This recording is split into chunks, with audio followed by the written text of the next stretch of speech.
नमस्कार साथियों, ये हमारा एक TCL का स्प्लिट एसी है। ठीक है, TCL डिलक्स 111।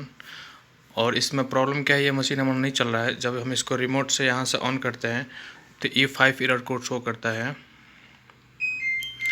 जैसे हम रिमोट से ऑन करते हैं और ये देखिए कूलिंग मोड में मैंने ऑन किया है, ये कूलिंग मोड में मैंने ऑन किया है। ठीक है, कूलिंग मोड में ऑन करने के बाद भी ये E5 शो करता है। तो इस पे हम देखेंगे कि आखिर में E5 का एरर कोड आने का मुख्य रीज़न क्या है। हालांकि देखिए E5 जैसे आता है उसके बाद हमारा स्विंग मोटर और इवेपोरेटर मोटर दोनों चल रहा है, लेकिन ये हम इसमें अगर टेम्परेचर चेंज करना चाहते हैं तो देखिए कुछ भी चेंज करना चाहते हैं तो ये चेंज नहीं हो रहा है। ठीक है, कोई भी बटन दबाओ काम नहीं करेगा, सिर्फ ऑन ऑफ के अलावा। ठीक है, सिर्फ E5 आ रहा है। तो अभी हम इसको आउटडोर पे चेक करेंगे इसका मुख्य रीज़न क्या है। देखिए ये वाला मशीन है हमारा जो 18,000 BTU का है, लगभग 1.5 टन का है। अभी इसी में आ रहा था एरर कोड कितना, E5। ठीक है, अभी ये मशीन चल रहा है। अब मैं बताऊंगा कि ये मशीन क्यों चल रहा है और इसमें रीज़न क्या था।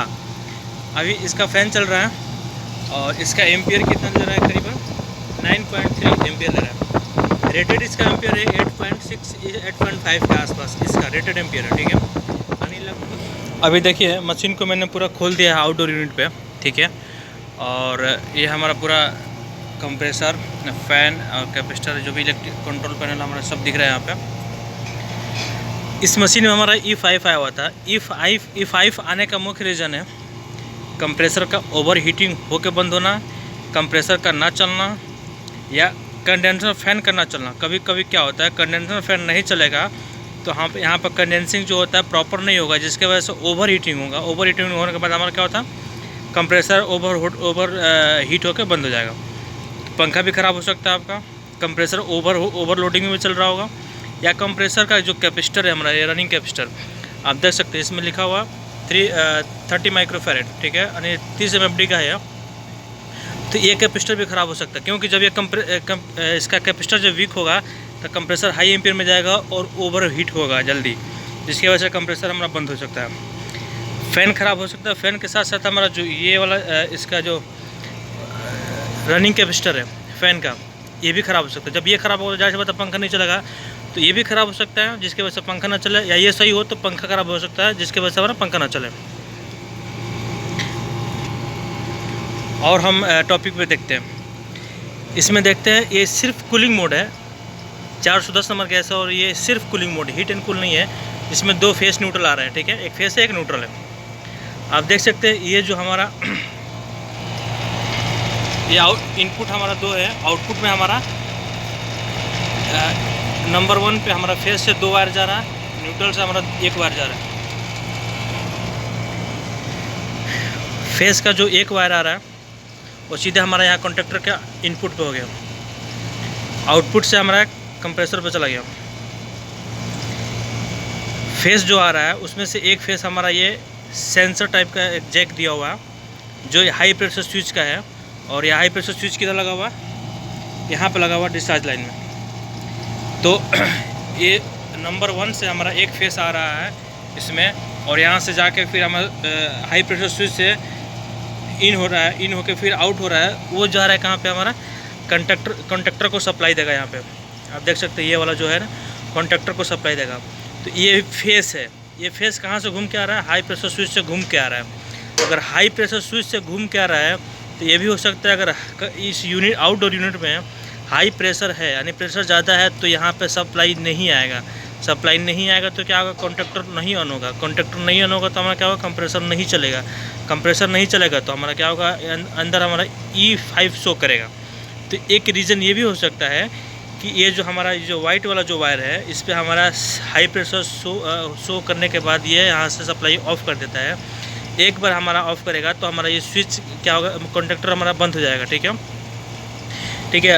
हालांकि इसमें क्या होगा कि अगर मान के चलिए हाई प्रेशर में है, बंद हो गया, तो जैसे हमारा मशीन ऑफ होगा फिर लो प्रेशर में जाएगा तो ये ऑन हो सकता है। लेकिन क्या होता है कि ये चांसेस कम होते हैं। ठीक है, लेकिन ये ओवर हीटिंग का जो समस्या है वो ज़्यादा होता है, और उसका मुख्य रीज़न है रनिंग कैपेसिटर का ख़राब होना। ठीक है, कंप्रेसर का रनिंग कैपेसिटर का ख़राब होना। कंडेंसर फ़ैन का ठीक से ना चलना। हालांकि कंडेंसर फ़ैन इसका ठीक से चल रहा था, अभी मैं चालू किया था तो पंखा सही चल रहा था। प्रॉब्लम क्या था, एम्पियर थोड़ा सा ज़्यादा था। इसमें रेटेड एम्पियर कितना था, 8.6 रेटेड एम्पियर है, और ये कितना ले रहा था, 9.6 9.5 के आसपास ले रहा था। तो अभी हम इसमें पहला काम क्या करेंगे, रनिंग कैपेसिटर को चेंज करेंगे। 30 माइक्रोफैराड का नया हम रनिंग कैपेसिटर लगाएंगे, ठीक है। तो ये हमारा सॉल्व हो जाएगा कि एम्पियर हमारा कम लेगा। एम्पियर कम लेगा तो हमारा कंप्रेसर ओवर हीटिंग बिल्कुल नहीं होगा, और ओवर हीटिंग नहीं होता तो जाहिर सी बात हमारा कंप्रेसर बंद होने के चांसेस जो है कम हो जाएगा।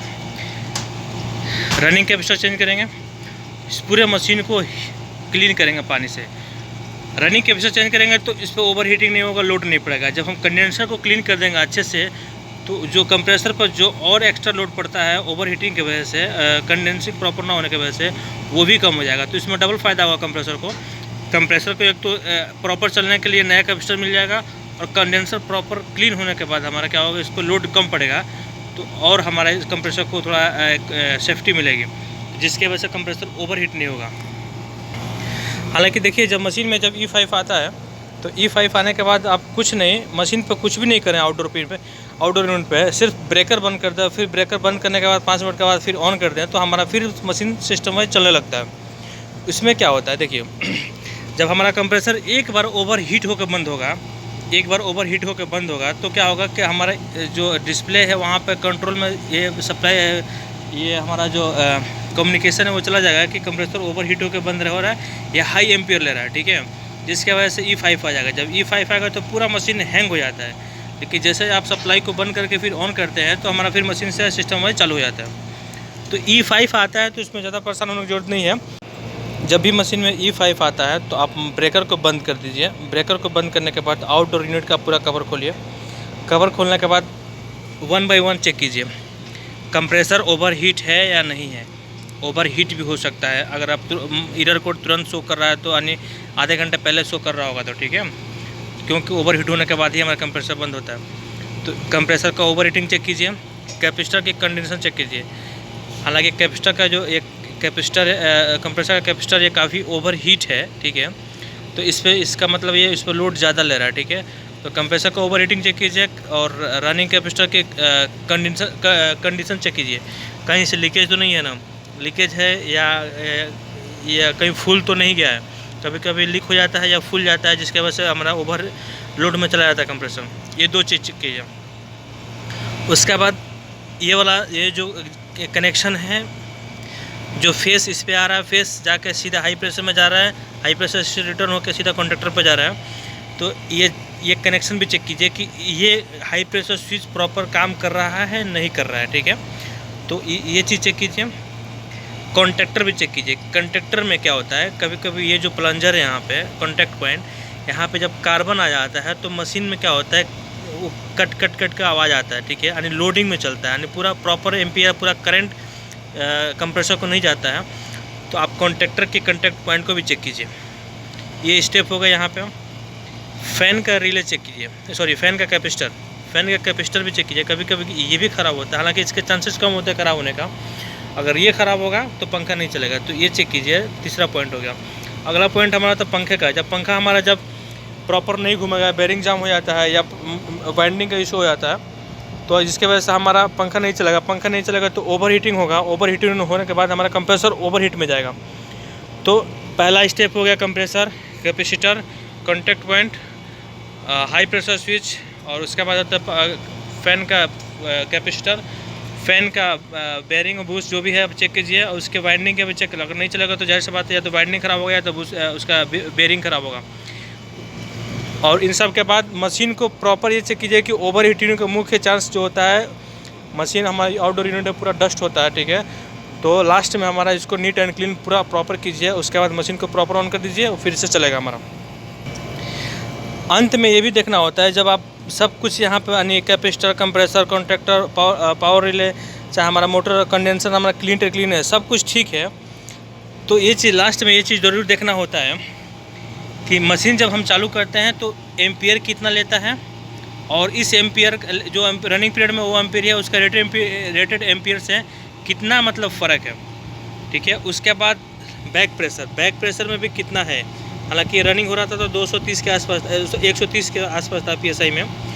तो लास्ट में ये ज़रूर चेक कीजिए एम्पियर और बैक प्रेशर, इसलिए कि जब मशीन हमारा, जब आप पूरा श्योर हो जाते हैं कि सब कुछ ठीक है, इसके अंदर क्लीन कर दिया, कैपेसिटर भी चेंज कर दिया, पावर रिले सब कुछ चेक है, सब कुछ ठीक है, तो अंत में आपको ये चीज़ देखना ज़रूरी होता है कि रनिंग में हमारा एम्पियर कितना ले रहता है, बैक प्रेशर कितना होता है। क्यों कि एम्पियर भी ज़्यादा फ़र्क होगा और बैक प्रेशर भी हमारा ज़्यादा फ़र्क होगा, उसके वजह से क्या होता है, कंप्रेसर हमारा ओवर हीटिंग भी जा सकता है।